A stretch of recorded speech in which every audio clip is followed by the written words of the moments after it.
ዛሬ ከምትሰሙት አንድ ሀሳብ ነገ የምትወስኑትን ውሳኔ ሜቢ ደግሞ ሙሉ ለሙሉ የህይወት አቅጣጫችሁን ሊቀይር ይችላል። ብዙ ሰዎች አርቲፊሻል ኢንተለጀንስ ወይም ደግሞ ኤአይ በታሪክ ውስጥ ከነበሩ ትውልዶች በጣም ሰነፍና ደካማው ትውልድ እንዳደረገን ይናገራሉ። ዶንት ቲንክ ሶ፣ ይህን አላምንም። ነገር ግን አንድ እውነተኛ አደጋ አለ። ያ እውነተኛ አደጋ ደግሞ የቴክኖሎጂው ማደግ ዴቨሎፕ ማድረጉ ሳይሆን እኛ ራሳችንን በነፃነት እና በክሪቲካል ቲንኪንግ የማሰብ አቅማችንን ማጣታችን። ምክንያቱም አሁን በምንኖርበት የኤአይ ዘመን ብዙ ነገር ሊቀጠፍ ይችላል። ውሸት ደግሞ ልክ እንደ እውነት በጣም አምሮ ተኳኩሎ የሚቀርብበት ታይም ላይ ነን።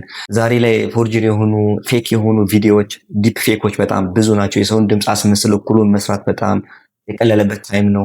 በኤአይ የተፈበረኩ የሐሰት መረጃዎች በየማህበራዊ ሚዲያው በጣም ተጠቅልቋል። ብዙ እንሰማለን እና ማሽኖች ከሁላችንም በላይ ፈጣንና ብልህ ሊሆኑ በሚችሉበት በዚህ ዘመን ወደፊት ዋጋ የሚኖረው ብቸኛው ነገር የእኛ የራሳችን የሆነ የማመዛዘንና ጃጃ የማድረግ የመፍረድ ችሎታ ብቻ ነው። በዚህ ቪዲዮ ውስጥ በየቀኑ የእኛን የማመዛዘን ችሎታ የሚሰርቁና አእምሯችንን የሚያውቁ 5 ትልልቅ የአስተሳሰብ መዛባቶችን ወይም ደግሞ ዲስቶርሽኖችን እንመለከታለን። እንዲሁም ደግሞ እነሱን የምናሸንፍባቸውን ኦቨርካም የምናደርግባቸውን እጅግ በጣም ቀላል መፍትሄዎችን በዝርዝር እንመለከታለን። እነዚህን 5 ነገሮችን ለይቶ ማወቅ ባለንበት አካባቢ በሰዎች መካከል እንደ ብቸኛ አስተዋይ ኦር ደግሞ በጣም ጥሩ አስተዋይ እንዳላቸው ሰዎች እንድንታይ ያደርገናል። ወደ ዋናው ነጥብ ከመግባታችን በፊት ግን በቅርቡ የተከሰተ አንድ እውነተኛና በጣም የሚገርም ታሪክ ልንገራችሁ። ነገሩ የተከሰተው በፈረንጆቹ 2024 ኦር ደግሞ ከ2 ዓመት በፊት በሆንግ ኮንግ ውስጥ በሚገኝ ትልቅ ኩባንያ ነው። እዛ የሚሰራ አንድ የፋይናንስ ባለሙያ ከድርጅቱ ዋና የፋይናንስ ኦፊሰር አንድ መልእክት ይደርሰዋል። መልእክቱ ምን ነበር? እጅግ በጣም አስቸኳይ የሆነ $25 ሚሊዮን ወደ ሌላ አካውንት አስተላልፍ የሚል ነበር። ሰራተኛው በጣም ይጠራጠራል። ነገሩን ፌክ ሊሆን ይችላል ብሎ ያስብና ጉዳዩን ለማረጋገጥ ብሎ ከዋናው ባለስልጣንና ከሌሎች የስራ ባልደረቦች ጋር የቪዲዮ ኮል ኦር ደግሞ የቪዲዮ ጥሪ ኮንፈረንስ ማድረግ እንደሚፈልግ ይናገራል፣ ይጠይቃል። እና ጥሪው ኦልሬዲ ይጀምራል እሱ ባለበት እና በስክሪኑ ላይ ዋናው ኦፊሰሩ አለ፣ ሌሎች የድርጅቱ ሰራተኞች አሉ፣ ትላልቅ ድርጅት ሰራተኞች አሉ። ድምጻቸው፣ የአይን እንቅስቃሴያቸው፣ የአነጋገር ዘይቤያቸው ፍጹም የሰዎቹን እሱ የሚያውቃቸው አይነት ሰዎች ነበሩ። ሰራተኛውን ቀስ ያሉ ደረጃ በደረጃ እየመሩ ገንዘቡን እንዴት ማስተላለፍ እንዳለበት ነገሩት። ሰራተኛውም ቪዲዮ ኮሉን አይቶ በዛ ስላረጋገጠ ያን አምኖ ብቻ $25 ሚሊዮን ያከላቸው። ከጥቂት ቀናት በኋላ ኦዲት ሲደረግ ነገርየው ግን ሌላ ነገር ታወቀ። በዚህ ቪዲዮ ጥሪ ላይ የነበሩ ሰዎች ሪል ሰዎች አልነበሩ፣ በኤአይ የተሰሩ የሰዎቹን የዋናና ሰዎችን ቪዲዮ እና ምስሎች፣ ድምጾችን ከተለያዩ ዩቲዩብ በመፈለግ በመሰብሰብ በኤአይ የተቀናበሩ ሰዎች ኦር ደግሞ ድምጻቸው ልክ የዛ ነበር፣ ኤአይ የሰራቸው ሰዎች ማለት ነው። ክሊፖቹ ከዛ ነበርና ገንዘቡ በዛው የጠፋው። ይሄ ተረት አይደለም፣ ዛሬ የምንኖርበት እውነተኛ ዓለም ነው። ድሮ ከሰማችሁ በጭድ ውስጥ ያለን መርፌ መፈለግ ይባል ነበር አይደል? በጣም ስለሚከብድ ማለት ነው። አሁን ግን በጭድ ውስጥ ሳይሆን ኖርማሊ እኛ የምንፈልጋትን መርፌ ተመሳሳይ የተሰሩ በጣም ብዙ የሆኑ ሌሎች መርፌዎች በኤአይ የተሰሩ መርፌዎች ውስጥ እኛ እውነተኛውን መርፌ መፈለግ ላይ ያለ ነው። እዚህ ጋር ነው እንግዲህ በነፃነት ማሰብ ክሪቲካል ቲንኪንግ የሚያስፈልገው ማለት ነው።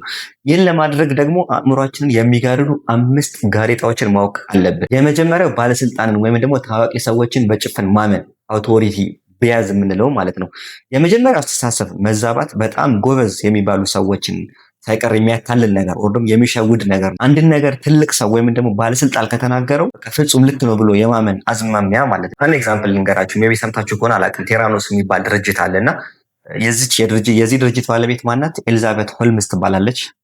በ19 ዓመቷ ነው ኖርማሊ የመሰረተችው። ሕክምና አቋርጣ ነው ወደዚህ ድርጅት መክፈት የገባችው ማለት ነው። እና እቺ ወጣት ምን ሰራለች? በአንድ ደም ጠብታ ብቻ በመቶዎች የሚቆጠሩ የህክምና ምርመራዎችን በአጭር ደቂቃ የሚያደርግ ተአምረኛ ማሽን አለኝ ብላ ማስነገር ጀመረችና አለባበሷ ልክ ስቲቭ ጆብስን ይመስላል።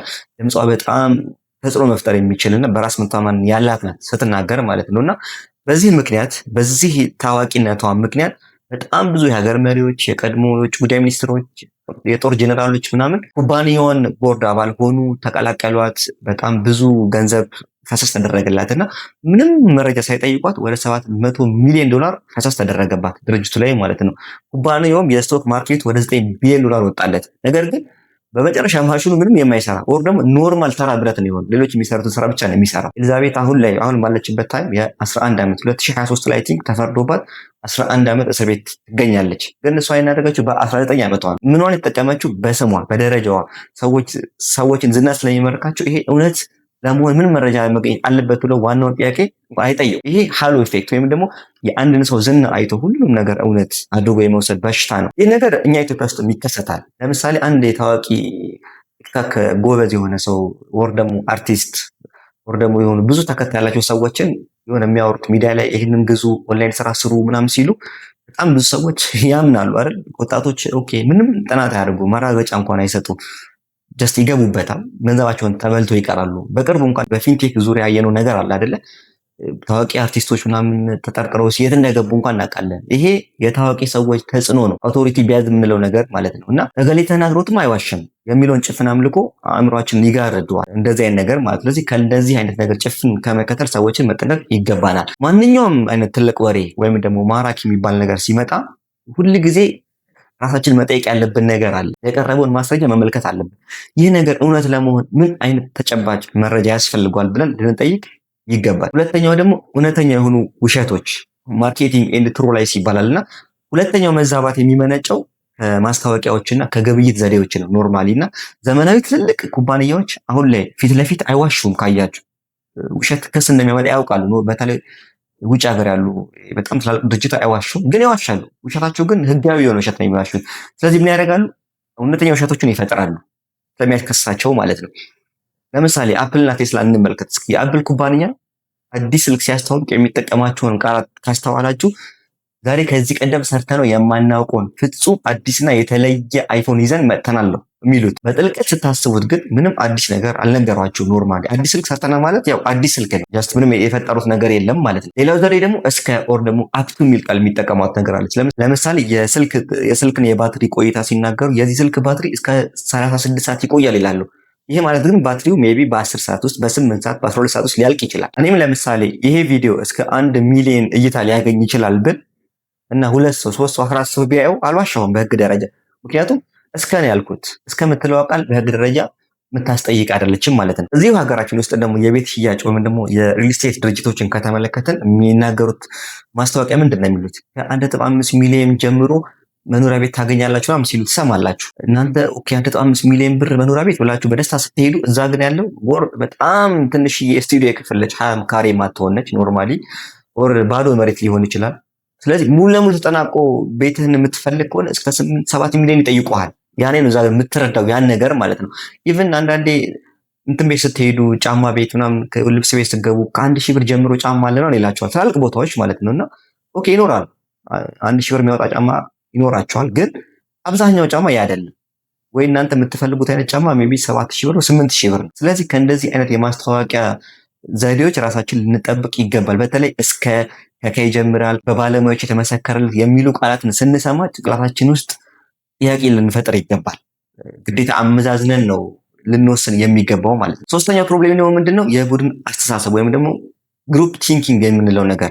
ሰዎች በዙሪያችን ያሉ ሁሉ የአንድን ነገር እውነታነት ከተስማሙበት ካመኑበት እኛም ራሳችንን መፈተሽ እናቆምና ነገሩን አጥልቀን ማየት እናቆምና ከሰዎች ጋር አብረን የምንሄደው እና በስነ ልቦና ታሪክ ውስጥ ደግሞ አንድ ሰለሞን አሽ የሚባል ተመራማሪ አለ።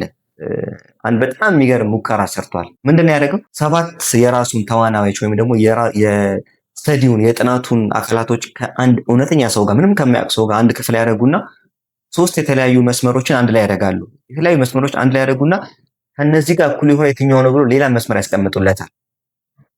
ጥያቄው ይሄ ነበርና በእርሱ በጣም ቀላል ያስታውቃል። ኖርማሊ አንዱ እኩል እንደሆነ ከነሱ ጋር አንዱ ነው እኩል ሊሆን የሚችለውና ነገር ግን 7ቱ አውቀው ቀድመው የተሳሳተ መልስ ይሰጣሉ። ተረዳችሁኝ አይደለ? የተሳሳተ መልስ ሲሰጡ 8ኛው እውነተኛ ተሳታፊም ደግሞ ምንድነው የሚያደርገው? ኦኬ ከነዚህ መለየት አልችልም፣ ከቡድኑ መለየት አልችልም ብሎ ብቸኛ ላለመሆን ሲል እነሱ የመረጡት ነው የመርጠው።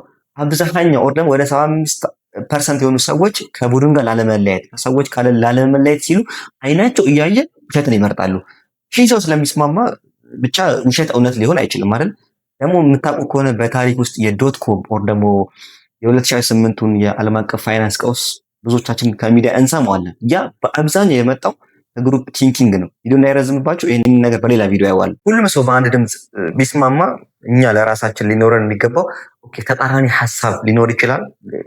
ምን አይነት ተቃራኒ የዚህ ነገር መረጃ አለ ብለን ልንፈልግ ግዴታ ነው። የብዙሃን ስምምነት የእውነት መለኪያ ሊሆን በፍጹም አይችልም ማለት ነው። አራተኛው ደግሞ በኤአይ ላይ ፍጹም ጥገኝነትን ማሳደር ወይም ደግሞ ብላይንድ ዲፔንደንስ ኦን ኤአይ የምንለው ነገር አለ። አሁን ላይ ቻት ጂፒቲ፣ ጄሚናይም፣ ክላውድ ሌሎችም ደግሞ ዲፕሲክን የመሳሰሉ የኤአይ መተግበሪያዎች ትልልቅ የሀሳብ ማመንጫዎች ናቸው። ይሄ ይታወቃል። በተቃራኒው ግን ትልቅ የአስተሳሰብ ደግሞ ማደንዘዣ ናቸው። እኛን ደግሞ የአስተሳሰባችን ያደነዝዙብናል። የኤምአይቲ ተማሪዎች በቅርቡ ሰዎችን በሁለት ቡድን ከፍለው ጥናት አድርገው ነበር እና አንደኛው ግሩፕ ምንድነው የሚያደርገው ከኤአይ ተጠቅሞ ብቻ ነው ነገሩ የሚሰራው። ሌላ ግሩፕ ነው በራሱ ጭንቅላት ብቻ ነው የሚሰራ የተደረገው። ኖርማሊ በሂደቱ ላይ ኤአይን የሚጠቀሙ ሰዎች የአእምሮ እንቅስቃሴያቸው በጣም ዝቅተኛ ነው፣ አክቲቭ አይደለም። ልክ ስራውን እንደጨረሱ እንኳን እስኪ ከጻፋችሁት ውስጥ አስታውሱ ሲባሉ ኤአይን የሚጠቀሙ ሰዎች አብዛኛዎቹ ሰዎች ማስታወስ አልቻሉም፣ በበቂ ደረጃ ማለት ነው። ግን በራሳቸው አእምሯቸው ተጠቅሞ የተሰሩ ሰዎች ግን አትሊስት የሆነ ነገራቶችን ያስታውሳሉ፣ በራሳቸው ስለሚሰሩት ማለት ነው። በአሁኑ ሰዓትም በሀገራችን ያሉ በጣም ብዙ የኮሌጅ ተማሪዎች፣ የግቢ ተማሪዎች፣ ኢቭን ሃይስኩል ደረጃ እንኳን ያሉ ወጣቶች ባለሙያዎች ምናምን ነገር የቤት ስራን፣ ሪፖርትን፣ አሳይመንት ምናምን የሚሰጣቸው ትንሽ እንኳን ለመረዳት ጥረት አያደርጉ። ቀጥታ ሄደት የሚሉት ቻት ጂፒቲ፣ ዲፕሲክ ኦር የሆነ ነገር ከዛም ኮፒ ፔስት ነው የሚያደርጉት። ኤአይ የፈጠረውን የሐሰት መረጃ እንኳን ለማጣራት የሆነ እስኪምንስታት ሊኖረው ይችላል። ከተማርኩት ጋር ምን አይነት ማሄድ ነገር አለው ብሎ እንኳን ለማጥናት ፍቃደኛ አይሆን። ያ አካሄድ ነገ ላይ በራሱ መታመን የማይችል ችግር መፍታት የማይችል ደካማ የሆነ ትውልድ ነው የሚፈጥረው። ክሪቲካል ቲንኪንጉ የወረደ ማለት ነው። አምስተኛው ፕሮብሌም ደግሞ ራስን ማታለል ወይም ደግሞ ሰልፍ ዲሰፕሽን የምንለው ነገር ነው። ይህን አብዛኛው ሰው አይደርስበትም ማለት ብዙዎች የማይደርሱበት አይነት የአስተሳሰብ መዛባት ነው ራስን ማታለል ማለት ነው። እና እኛ ሰዎች አንድ ነገር እውነት እንዲሆንልን በጣም ከመፈለጋችን የተነሳ በዙሪያችን ያሉ ተጨባጭ ማስረጃዎችን የሚታዩ የሆኑ መረጃዎችን በሙሉ ለማየት አይናችንን እንጨፍናለን፣ ማየት አንፈልግም። ይሄ በስነ ልቦና ምን ይባላል? ኮንፊርሜሽን ቢያዝ የምንለው ነገር ማለት ነው። እስኪ አንድ ነገር ልንገራችሁ በዚህ ዙሪያ ማለት ነው። አንድ ወጣት ስራ ፈጣሪ አለ እንበል፣ የሆነ ነገር ያስባል ለመስራት እና ይህ ይዞት የመጣው ንግድ ሀሳብ ግን አጠገብ ያሉ ጓደኞች ኦር ደግሞ ቢዝነስማኖች ነው ይቅርብህ፣ ይሄ በዚህ ሰዓት ላይ ስኬታማ አያደርግህም፣ ትከስራለህ ብለው ሲነግሩት ሲያማክሩት ማለት ነው። እና እሱ ግን የሚያስበው ምንድን ነው? ሀሳቡ እውነት እንደሆነ ነው የሚያስበው። ኖርማሊ በጣም እንዲሳካለት ካለው ከፍተኛ ጉጉት የተነሳ ምክራቸውን ልክ እንደ ቅናት ለሱ በጣም መጥፎ እንደሆኑ ጠላት አድርጎ ይቆጥሯቸዋል። ማስረጃ አይቀበልም። በመጨረሻ ግን ያለውን ነገር ፈሰስ አድርጎ ጊዜውን፣ ታይሙን፣ ገንዘቡን ከከተተ በኋላ እዛ ውስጥ በከባድ ኪሳራ ይወጣል። እዚህ ውስጥ እኛ ምንድን ነው የምንማረው መሰላችሁ? በህይወታችን ውስጥ አንድ ትልቅ ውሳኔ ከመወሰናችን በፊት ራሳችንን ጥያቄ ልንጠይቅ ይገባል። እሱ ምንድን ነው? ይህ የምንከተለው መንገድ እውነት እንዲሆንልኝ ከመፈለገ የተነሳ ለማየት ፈቃደኛ ያልሆንኩት ሌላ እውነት አለ? መራራ እውነት ምንድን ነው ብለን ራሳችንን ልንጠይቅ ይገባል ማለት ነው። ዛሬ በኢትዮጵያ ውስጥ ፌስቡክ፣ ቲክታክ፣ ቴሌግራም የሐሰት ወሬዎችና የስም ማጥፋት ዘመቻዎች መፈሪያ እንደሆኑ እናውቃለን። ሆኖ አሉ አይደል? በኤአይ የተሰሩ የድምፅ ምስል ስራዎች አሉ። ኤአይ ቮይስ ክሎን የምንላቸው ኦር ደግሞ ዲፕ ፌኮች አሉ። በጣም የሚገራርሙ ፌክ የሆኑ ቪዲዮዎችን ፖለቲካ ዙሪያ ላይ፣ ሃይማኖት ዙሪያ ላይ ወይ ነጋዴዎችን ላይ በጣም ታዋቂ ሰዎችን ስም ማጥፋት ምናምን በጣም በስፋት እየዋለ ነው ኤአይ ማለት ነው። ኤአይን ተጠቅመው የህፃን ልጅ ድምፅ አስመስለው ወላጆች ጋር ደውሎ ገንዘቡን እስከመቀበል የደረሱ ሰዎች አሉ። የምናውቀው ነገር ነው ይሄ ነገር ማለት ነው። እና ብዙ ማጭበሮች እየተካሄዱ ነው በዚህ ኤአይ ምክንያት። ስለዚህ በማህበራዊ ሚዲያ ላይ የምናያቸውን ወይም የምንከታተላቸውን የምናገኛቸውን ነገራቶች በሙሉ አስደንጋጭም የሆኑ በጣም ገራሚ ነገራቶችን ቢሆኑ ቀጥታ አምኖ ከመቀበል ሼርም ከማድረግ በፊት ቆም ብለን መመርመር የራሳችን የህልውና ጉዳይ ነው። ነፃና ክሪቲካል ቲንከር ለመሆን እነዚህን 7 ልምዶች በየቀኑ ብንለማመድ ውጤታማ እንሆናለን። የመጀመሪያው የተሻሉ የሆኑ ጥያቄዎችን መጠየቅ። ይህን መረጃ ማን አወጣው? ከጀርባ ያለው ጥቅም ምንድን ነው? ማን ነው የሚጠቀምበት? የሚለውን ነገር መጠየቅ ሊኖርብን ይገባል። ሁለተኛው ደግሞ መረጃዎችን ከተለያዩ ምንጮች ማረጋገጥ። በአንድ የሆነ ቴሌግራም ላይ ሆኖ በአንድ ቲክታክ ላይ ያገኘውን ነገር ወይም ጽሁፍ ነገር በዛ ብቻ ድምዳሜ መድረስ አይገባንም። ብዙ አቅጣጫዎችን ልንመለከት ይገባል። ሶስተኛው ደግሞ የቫይራል ቪዲዮዎችን፣ መረጃዎችን ወዲያው አለማመን። ፌስቡክ ወር ደግሞ ቲክታክ ላይ በጣም ብዙ ሼር፣ ብዙ ላይክ፣ በጣም ብዙ ሼር ስላገኘ ብቻ እውነት ሊሆን አይችልም። ሜይ ቢ ሌላ ከጀርባው ሌላ ነገር ሊኖር ስለሚችል ማለት ነው። አራተኛው ደግሞ ንቁ አንባቢ መሆን ይጠበቅብናል። ከላይ ብቻ ርዕስ እያየን ከመፍረድ ይልቅ ሙሉ የምንሰማው መረጃ ሙሉ ሰምተን ከዛም ከዚህ ወገን ያለውን ነገር ሰምተን ነው ልንፈርድ የሚገባው። አምስተኛው ደግሞ የራሳችንን አመለካከት ልንገዳደር ይገባል። እኔ እውነት ያስኩ ይመስለኛል ግን ተሳስቼ ቢሆንስ ብላችሁ ማሰብ ይጠበቅብናል። ስድስተኛው ደግሞ መረጃዎችን ከማጋራታችን በፊት የእናንተ አንድ ፎርዋርድ ማድረግ የብዙዎችን ህይወት ሊያናጋ ስለሚችል በጥንቃቄ ልናይ ይገባል። ሰባተኛው ደግሞ ምንድነው? የተቃራኒ የወገን ሀሳቦችን በጥሞና ማድመጥ።